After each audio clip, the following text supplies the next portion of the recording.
It is the magic of live television. I think what I've just been advised is that we've got big control room problems, which means that I think we don't have graphics. Is that correct? We don't have any visuals? Somebody in the control room tell me? All right, we have some stuff, we don't know what. But regardless, I have stories to tell. And if they require visual elements that you don't get, I know you will stick with me. All right, so this is one of those stories that starts far away. But then it comes right here, right home at the end. So stick with me. All right, you might remember a few weeks ago, we showed you images, kind of overwhelming protest shots from Europe, from Serbia. Do you remember this? Serbia has a president that is kind of their version of Donald Trump. And protests against him like this have been sweeping that country. They started small. And week after week, they just grew and grew to the point where, frankly, it has become hard to imagine that that Serbian president is going to be able to stay in office, given the size and the sort of the breadth of the opposition to him in his country and their persistence at saying that he must go. These massive, very impressive, repeated protests in Serbia are also, I think, a good reminder for us and for everybody around the world that part of the reason it's not good to have a strongman leader, part of the reason you really don't want your country turned into some version of an authoritarian dictatorship is because authoritarians and dictators are always, always corrupt. Why do you think they want to get rid of the rule of law anyway, right? So they don't have to abide by the law because they're crooks. Always and everywhere, dictators and authoritarians are stealing from the people. They are crooks. They are corrupt. It is an axiom. And in the case of these huge, impressive protests in Serbia, these started over something that at first was billed as an accident. Started over something that happened in November of last year. A roof, kind of a canopy at a train station collapsed. And 16 people were killed. And that event, that tragedy, sparked protests against the authoritarian government in that country. Because even though that might have seemed like an accident, everybody knows that authoritarians are, say it with me now, always corrupt. And so the protesters in this country realized instantly that had they had a good government, a not corrupt government, that concrete canopy at the rail station would have been built by a qualified contractor, not just the one who was connected or the one that paid the biggest bribes. In a country with a rule of law in effect, in a well-run country, the contractor who built that thing would have had to comply with building codes for safety's sake, rather than, say, being able to pay somebody off to avoid those building codes. And so in this country, after that collapse at that rail station, the people of that country made that connection, right? You may or may not care about politics. You may or may not have a pre-existing opinion about our strongman leader. But if for no other reason, can't we all agree that we need to get rid of our authoritarian president so that we can have a government within the law, so we can have the law, so we can have real building codes, so our freaking newly built train stations stop collapsing on our heads and killing us by the dozen. And that simple connection started this very broad-based protest movement. It was like students for a day, and then it was everyone. And it has just built and built and built every week from there. And in the face of those protests in that country, the eldest son of the President of the United States, Donald Trump Jr., has made multiple trips to Serbia to try to shore up their very Trumpy president against these calls from the millions of people in the streets demanding that that guy resign. Why would Donald Trump Jr. like that guy so much? Why would Donald Trump Jr. be willing to travel all the way to Serbia more than once to try to shore this guy up, while all his own people are in the streets week after week demanding that he go? What does Donald Trump Jr. care about this guy? Guess. Guess. So in the middle of the capital city of Serbia, there is a ruined building. Used to be the headquarters of what was then the Yugoslav army, is now the Serbian army. And in 1999, that army headquarters building was bombed, all but destroyed it, that bombing. That was 26 years ago. And that country has never repaired that building right in the center of their capital city. They have preserved that wrecked building as a memorial to what happened in the war in the Balkans, to what happened in the NATO bombing campaign against their country.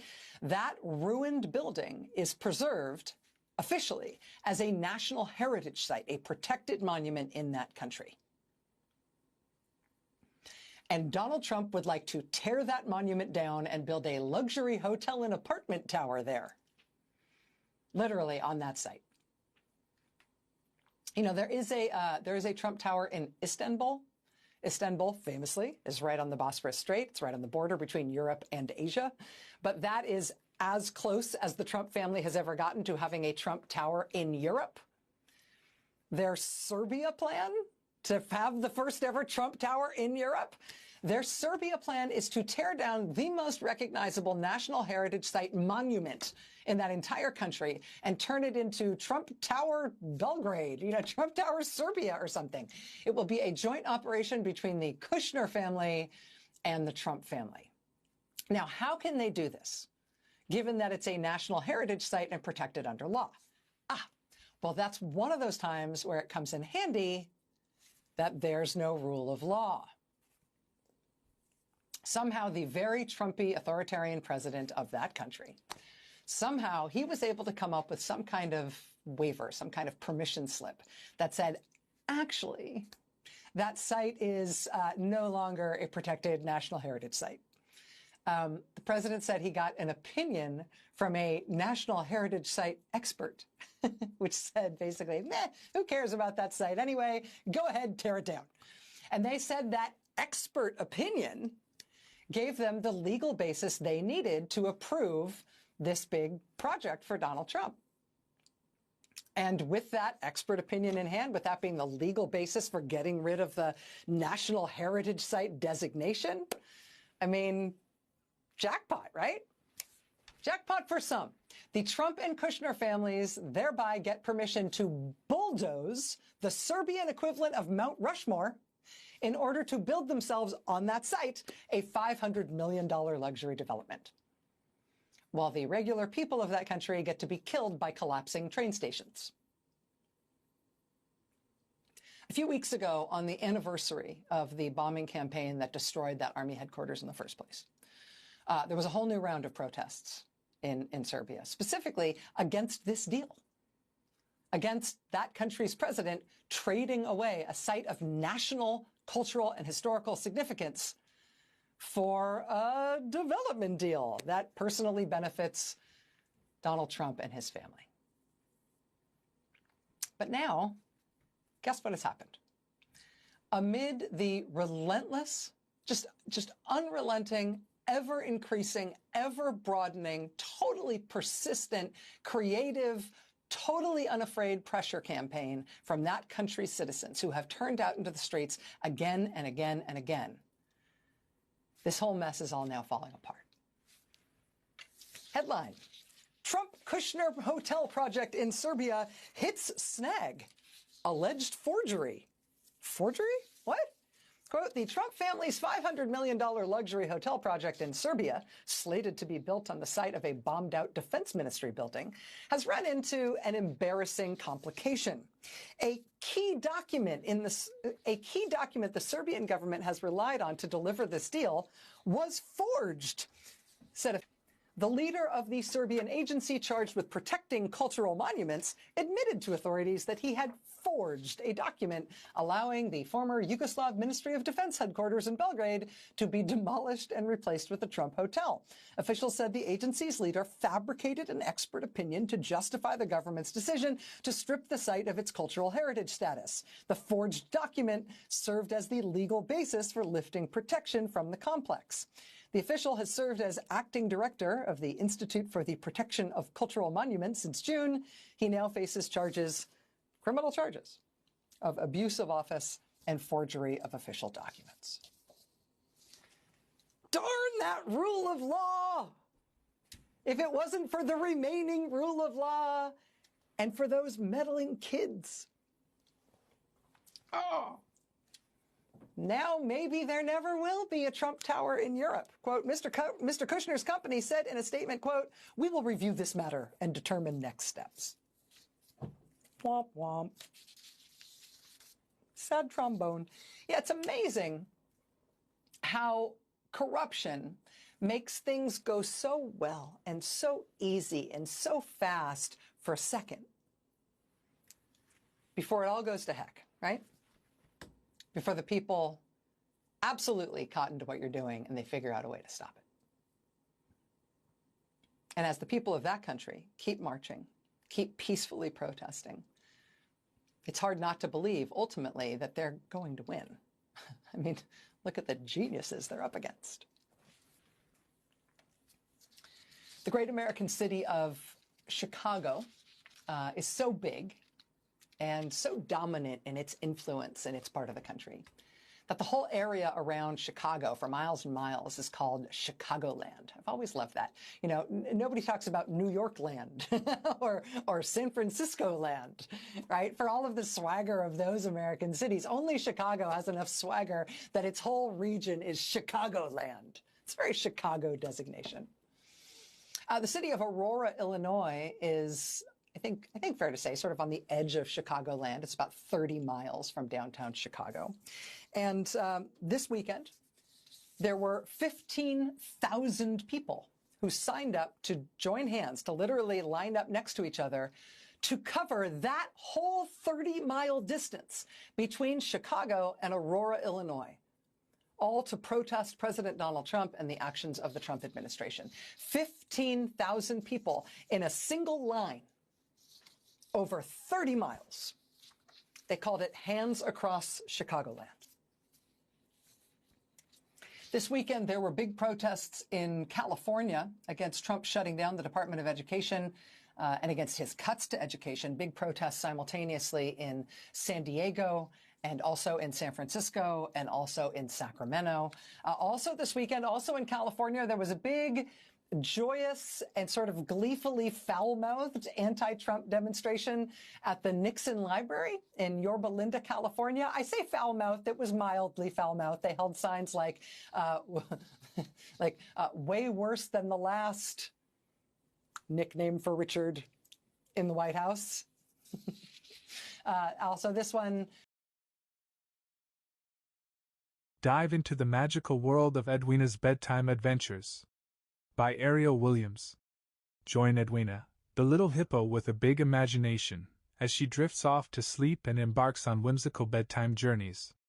Whether she's saving the day as a brave firefighter, caring for patients as a nurse at Sunny Valley Hospital, or exploring the wonders of the jungle, Edwina's heartwarming tales will capture the imagination of young readers and spark endless bedtime giggles. This is an electronic book. You'll need an EPUB reader or PDF reader to enjoy this whimsical tale. Get your copy today at lulubooks.com or follow the link tree in profile to get your copy and let the adventure begin. Gas Station Diaries by Adam King is a compelling collection of fictional stories drawn from the author's experiences working at a gas station during the tumultuous year of 2020. Set in the unassuming locale of Rainbow Land, the narrative unfolds in a place where time seems to stand still, yet unexpected drama and human encounters abound. This is an electronic book. You must upload an EPUB reader or a PDF reader to enjoy this book. Get your copy today at lulubooks.com and let the story unfold.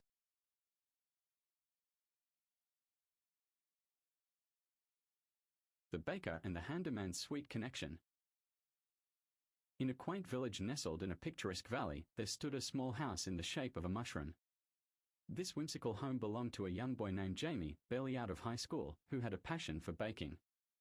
Inside, his cozy kitchen was always filled with the sweet aroma of cakes, cookies, and all sorts of delightful treats. What made his creation special was that each of his cakes was shaped like tiny mushrooms, a nod to his quirky home. Jamie's baking became the talk of the town. From birthdays to celebrations, everyone in the village adored his sweets. Get your digital copy today at lulubooks.com and experience the adventure in EPUB or PDF format. Make sure you have a compatible reader to dive into this unforgettable journey. Don't miss out, unlock the secrets, and let the story begin. Sable's Song, A Siren's Journey to Joy. Once upon a time, in a small, worn-out town in Middle America, there lived a little child named Sable. Worn into poverty, Sable's body was frail, so thin that you could see her bones, but her heart was filled with an exuberance that not even hunger could dull. Sable was awkward, with dark, deep-set eyes that sparkled with innocence and wonder. Despite being born a boy, Sable always knew she was different. Inside her lived a girl, bright and effervescent, waiting to bloom. Get your digital copy today at lulubooks.com and experience the adventure in EPUB or PDF format. Make sure you have a compatible reader to dive into this unforgettable journey. Don't miss out, unlock the secrets, and let the story begin. The Park of Secrets. In the year 2060, near the heart of Florida, just a stone's throw from Disney World, stood a theme park unlike any other, a place known as the House of Secrets. It was a magical park, much like a state fair, filled with towering rides, carnival games, and parades that drew people from all over the world. But among the grand Ferris wheel and the colorful day parade, there was one attraction that outshined them all, the Parade Princess, a mesmerizing mermaid named Kenya. Kenya was a sight to behold. At 22 years old, fresh out of college, she had the kind of beauty that drew people to her like moths to a flame. Her brown skin glowed under the park lights, her hair a stunning mix of purple and pink that cascaded over her shoulders. Little pink hearts adorned her cheeks, and a ribbon of color stretched across her nose. But it wasn't just her beauty that made her special. Her eyes, big and almond-shaped, seemed to capture the hearts of everyone who saw her. Discover the magic of the Park of Secrets. Step into a world of wonder with the Park of Secrets, a heartwarming tale by Ariel Williams that will captivate your imagination. This enchanting story is now available exclusively on Lulu Books. The Future, Daughters of Liberty, A New Dawn. In 2040, the United States was a fractured nation, still reeling from the fallout of Project 2025, the catastrophic policy that had allowed a resurgence of systemic oppression.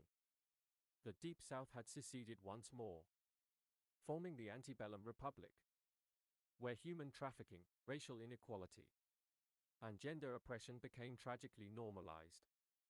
The Second Civil War erupted as the rest of the nation sought to free those trapped in this dystopian regime. After years of bloodshed, Kamala Harris had finally led the Union to victory, restoring a fragile sense of hope. But the battle scars ran deep, especially in places like Louisiana, where the remnants of a broken society still lingered. Get your digital copy today at lulubooks.com and experience the adventure in EPUB or PDF format. Make sure you have a compatible reader to dive into this unforgettable journey. Don't miss out, unlock the secrets, and let the story begin. A Dying Planet, The Last Harvest. In the year 2060, Earth is a shadow of its former self, choked by pollution, endless concrete, and abandoned by nature. Only a small fishing village by the sea has managed to preserve the planet's last untouched forest. In this dying world, June and Win, two young girls and the last children in their village, cling to the remnants of hope and innocence. Win roams the forest, collecting the season's last harvest, while June sings songs that echo with a haunting beauty through the village. Get your digital copy today at lulubooks.com and experience the adventure in EPUB or PDF format. Make sure you have a compatible reader to dive into this unforgettable journey. Don't miss out, unlock the secrets, and let the story begin. I told you. What did I tell you? Didn't I tell you? 'Cause I told you. And when did I tell you? A long time ago. And what did I say will happen when I told you? Exactly what just happened.